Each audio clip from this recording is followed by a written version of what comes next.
সুপ্রিয় দর্শকবৃন্দ, আসসালামু আলাইকুম রহমতুল্লাহি ওয়া বারাকাতুহু। প্রীতি ও শুভেচ্ছা নেবেন, আশা করি সকলেই ভালো আছেন। বিএনপির খুবই চেনা একজন নেত্রী ছিলেন রুমিন পারহানা।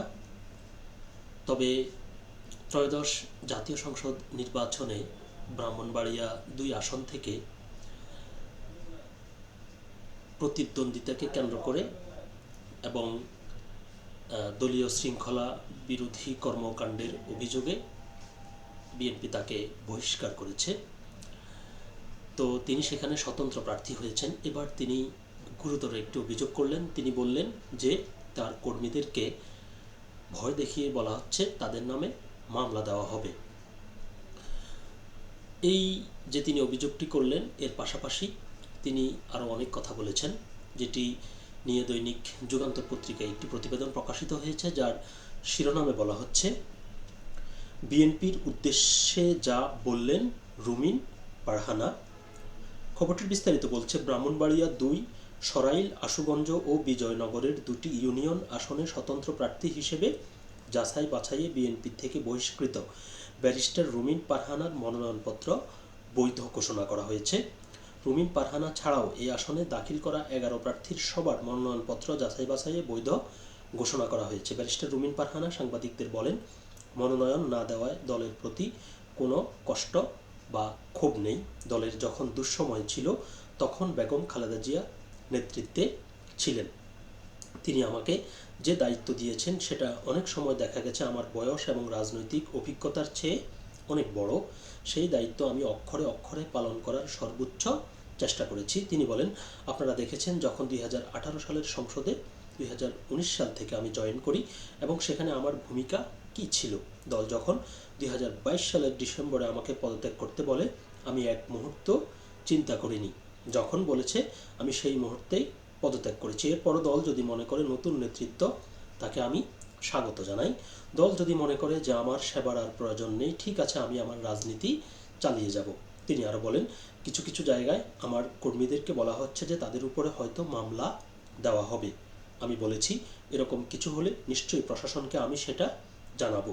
যদি এমন কিছু হয় যেটা আমার নির্বাচনে প্রভাব ফেলবে এবং নেতাকর্মীদের নিরাপত্তাকে বিঘ্নিত করবে, তাৎক্ষণিক আমি ব্যবস্থা নেব। উল্লেখ্য, জোটগত সমঝোতার অংশ হিসেবে ব্রাহ্মণবাড়িয়া ২ আসনটি জমিয়তে উলামা ইসলাম বাংলাদেশের সহসভাপতি জুনাইদ আল হাবিবকে ছেড়ে দেয় বিএনপি।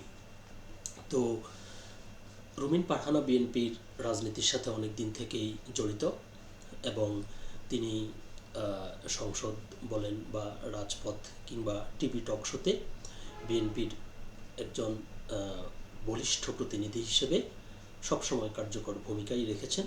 যদিও আসন্ন ত্রয়োদশ জাতীয় সংসদ নির্বাচনে তার মনোনয়নকে কেন্দ্র করে তিনি স্বতন্ত্র প্রার্থী হওয়ার ঘোষণা দিয়েছেন, আর তার দল বিএনপি তাকে অবশেষে বহিষ্কার করে দলীয় শৃঙ্খলা ভঙ্গের অভিযোগে। এখন বিষয়টি হচ্ছে যে রুমিন পারহানা যেটি এর আগে বলেছিলেন যে তার যে দলটির রাজনীতিতে তিনি সক্রিয় ছিলেন এবং রাজনৈতিক তার যে পরিচয়, যে ব্যাকগ্রাউন্ড, সেটি কিন্তু বিএনপিকে দিয়েই।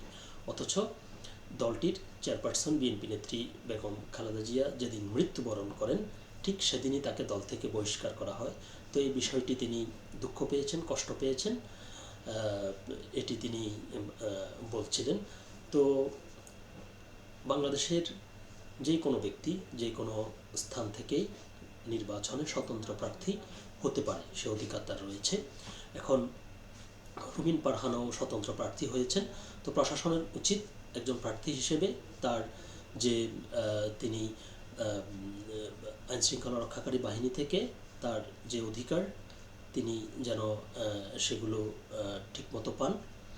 নির্বাচনে জনগণ কাকে ভোট দেবে সেটি জনগণ সিদ্ধান্ত নেবে। যিনি নির্বাচনে জয়ী হবেন তিনি এমপি হবেন, আর যিনি বিজয়ী হবেন না তিনি এমপি হবেন না। তো চূড়ান্ত যে ফয়সালা, এটি জনগণের উপরেই।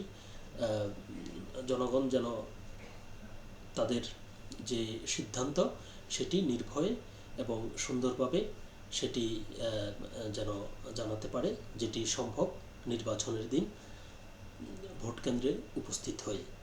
তো অন্তর্বর্তী সরকারের এবং সেখানে যারা নিরাপত্তার দায়িত্বে রয়েছে তারা অবশ্যই বিষয়টি দেখভাল করবেন।